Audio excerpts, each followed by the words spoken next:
This video has been classified by the ABC as PG. Across Australia, you'll find many towns that sit on state borders. But for the residents of Coolangatta and Tweed Heads on the New South Wales-Queensland border, living on either side of the state divide has led to an ugly and sometimes deadly problem. Kieran Ricketts reports. This is Coolangatta, a small beachside town at the southern end of Queensland's Gold Coast. Right next door is Tweed Heads, New South Wales, the town I grew up in. Cooley and Tweed are joined at the hip. Their only division is the state border. It cuts some streets right down the middle. It's an area famous for its beauty, but it's fast becoming infamous for its violence. There've been an unusually high number of bashings in this area, and 3 years ago, I experienced one firsthand. I was gang-bashed in Griffith Street, Coolangatta, by 5 guys I'd never met in my life. A month later, an off-duty cop was beaten up just metres from the same spot. It was caught on CCTV. And then there was Andrew Houlihan.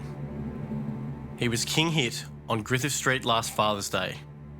He died as a result of his injuries. This girl was a witness. Houlihan got punched at the front of 7-Eleven.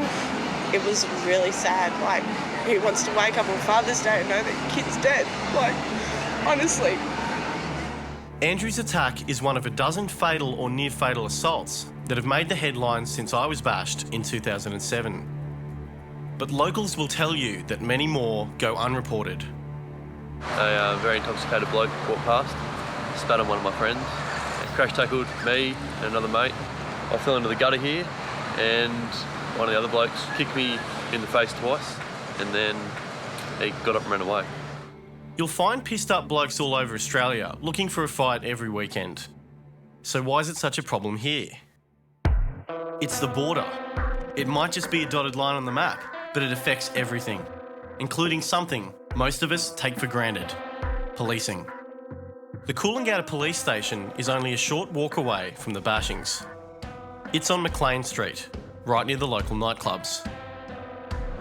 In June last year, a 22-year-old student was beaten up here, then ran across the road to the Coolangatta police station for help. It was closed. In fact, it's only ever open until 4 p.m, Monday to Friday. And it's closed all weekend. The student was bashed again and stabbed in the face with his own car keys. All in the police station car park. Queensland Police told Hungry Beast the station is manned 24 hours, but it's only open during business hours. This blue phone outside is for emergencies. The night I was attacked, it wasn't working. So I went to the Tweed Heads police station, just across the border in New South Wales. Unlike the Queensland police station, it's open 24 hours. But when I came here, they told me because I'd been attacked in Queensland, they couldn't help me. Both Queensland and New South Wales police told us via email that they have a close working relationship. Andrew Eppelston of the New South Wales Police Union has a different view. Despite the fact that the borders are abstract, in terms of legal issues, they may as well be a 10-foot high brick wall. He says complex policing laws make cross-border policing very difficult. It is a great frustration for police. If I arrest someone in Queensland, I can't bring them back across the border. You've got a matter of life and death, and you've got a police station with people with guns and hats and uniforms 3 minutes down the road. You don't send one of them because it's in New South Wales, an imaginary line across the border. Isn't that bloody ridiculous? Former Tweed Heads cop Glyn Davies says 10 years ago, things were very different. There was no trouble, anything happened, we were across the border and vice versa. We helped them, they helped us. That simple? It was that simple. People that commit assaults, are they aware that there's those issues there that could inhibit the police? I think they're very aware. While the policing stalemate continues, the community has to live with the repercussions. This surf carnival is being held for Sam Ford, another casualty of a Coolangatta bashing. Sam got punched in the face, landed on the concrete, hit the back of his head and then went to hospital. Sam has permanent brain injuries can't talk, and may never walk again. Every single person that we speak to has had an incident. If they ring the police, they're told it's a 35, 40-minute wait. Every time. Sam's attack has pushed the community's patience to breaking point. If you're not happy about the staffing levels at the police, we've got to agitate, we've got to make a change. They've turned out in force to demand answers from the New South Wales Police. Street violence offences such as robberies, offences and street assaults are at low levels. We also live in a very safe part of the state in relation to personal safety and crime is concerned. Thank you very much.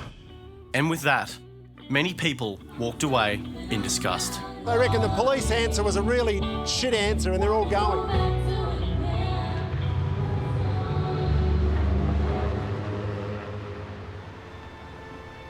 60 years ago, two large fences separated Queensland and New South Wales.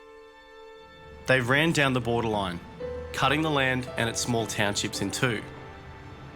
Today, this monument stands in their place. A plaque inside states that it was erected as a symbol of the two communities working together.